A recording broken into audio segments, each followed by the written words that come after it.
Assalamualaikum warahmatullahi wabarakatuh. Sobat Misteri Sunyi Mencekam. Bekerja di pabrik merupakan satu hal yang menyenangkan ya. Di sana kita bisa mendapat teman baru, pengalaman baru dan lain-lain. Tapi apa jadinya bila kita bekerja di pabrik yang angker, yang kerap akan gangguan mistis? Berikut adalah sebuah kisah nyata misteri yang dialami oleh karyawan pabrik yang bekerja di salah satu pabrik yang ada di Cibitung. Sebuah kisah yang berjudul Pengalaman Bekerja di Pabrik Diganggu Makhluk Halus. Halo, perkenalkan nama saya Hani. Cerita ini terjadi pada tahun 2010, di mana pada saat itu baru pertama kalinya saya bekerja. Bisa dibilang ini pengalaman pertama saya bekerja. Seperti kebanyakan anak baru, pastinya saya belum tahu seluk-beluk tentang pabrik ini atau ada hal apa saja di pabrik ini. Oh ya, saya menetap di mes yang pabrik itu sediakan, namun agak sedikit jauh. Tapi kita mendapat fasilitas antar jemput menggunakan bis karyawan. Ya, lumayan. Hitung-hitung menghemat biaya ngekos dan juga ongkos. Hari pertama saya bekerja, saya mendapatkan shift 2 atau masuk malam. Semuanya tampak lancar dan normal, di mana saya diajarkan oleh para karyawan senior tata cara menggunakan mesin atau yang lainnya. Hari kedua atau malam kedua, saya bekerja. Suasana masih sama normal dan tidak ada hal-hal aneh, layaknya suasana pabrik seperti biasanya. Namun, ketika di malam ketiga, saya dikejutkan oleh salah satu tim kami yang tiba-tiba mengalami kesurupan. Apalagi hari itu adalah malam Jumat. Akibat dari kejadian itu, suasana pabrik yang tadinya normal berubah menjadi gaduh dan mencekam. Tapi alhamdulillah, tidak lama teman saya pun kembali sadar dan langsung dibawa ke klinik pabrik. Kami semua pun kembali melakukan aktivitas lagi.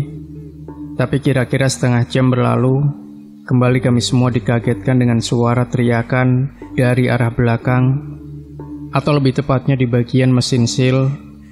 Kami pun semua lari menghampiri asal suara tersebut. Namun apa yang kami lihat sangat mengerikan, di mana terdapat banyak darah berceceran di lantai dan di atas mesin seal. Dan tampak salah satu teknisi kami masih teriak-teriak kesakitan sambil memegang tangannya. Ketika kami mendekat, kami semua dibuat ngeri ketika melihat salah satu jari tangan dari teknisi itu berada di atas mesin seal, di mana beberapa jarinya sudah terpotong oleh mesin tersebut. Keadaan saat itu sangat panik. Terlihat beberapa security berdatangan dan langsung memberikan pertolongan pertama dan langsung membawa teknisi kami ke rumah sakit terdekat. Dan malam itu pun pihak staf membubarkan kami untuk pulang dan memberhentikan produksi pada malam itu. Singkat cerita, pagi pun tiba dan tim kami semuanya janjian dan sepakat untuk menjenguk teknisi kami di rumah sakit. Singkatnya, pukul 10 pagi kami semua sudah sampai di rumah sakit. Namun bukan hanya tim kami yang menjenguk, tapi ada dari tim lain dan ada perwakilan dari staf HRD tampak di sana. Setelah berada di dalam, kami melihat kondisi teknisi kami sangat memprihatinkan karena beliau harus kehilangan 3 jari akibat dari kejadian semalam. Dan salah satu dari perwakilan HRD pun bertanya tentang kronologi kejadian semalam kepada teknisi tersebut yang bernama Iwan. "Wan, kejadiannya gimana sih sampai kayak gini?" tanya orang HRD. "Jadi seperti ini, Pak. Malam tadi saya dapat laporan dari anak pabrik kalau salah satu mesin pemotong atau seal mesinnya macet, dan saya langsung ke ruangan mesin, dan benar saja mesin sealnya macet, dan langsung saya coba bongkar buat betulin. Awalnya semua berjalan lancar, dan saya juga sempat mendengar dari ruang produksi ada yang kesurupan. Tapi saya tidak melihat ke ruang produksi dan tetap lanjut memperbaiki mesin seal. Saat saya melihat ke sekeliling ruangan, saya sadar saya cuma sendirian. Mungkin anak-anak bagian seal semuanya lihat anak yang kesurupan semalam.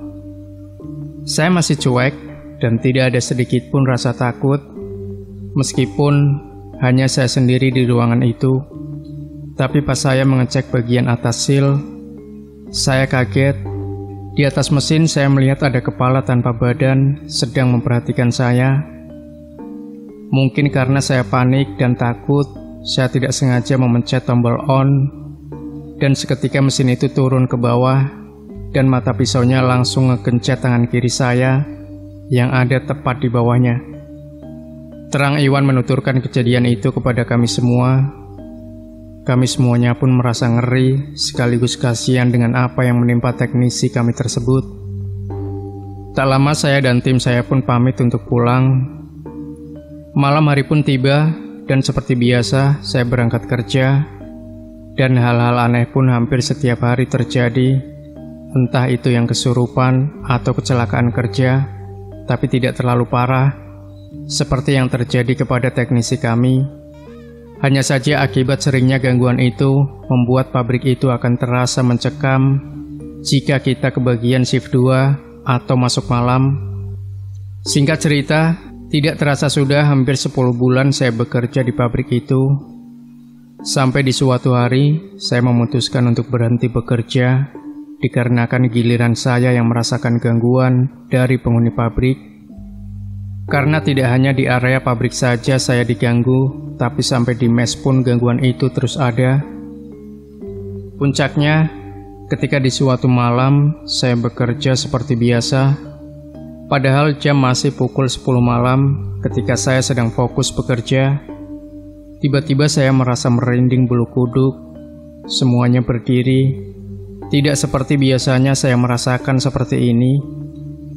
Awalnya saya cuek, tapi lama-kelamaan saya semakin merinding, dan hawa pabrik yang semula gerah pun berubah menjadi dingin seperti ada angin kencang. Saya melirik ke kiri dan ke kanan, namun tidak ada hal aneh, hanya ada teman-teman saya. Tapi saat saya melihat ke atas mesin, saya kaget bukan main. Di atas mesin tampak sosok kuntilanak sedang duduk dengan muka yang tertutup rambut hitam yang acak-acakan. Saya menjerit sejadi-jadinya ketika kepala kuntilanak itu lepas dan menggelinding tepat di depan kaki saya. Bukan cuma saya yang melihat makhluk itu, tapi teman saya yang ada di sebelah saya pun melihat dan menjerit.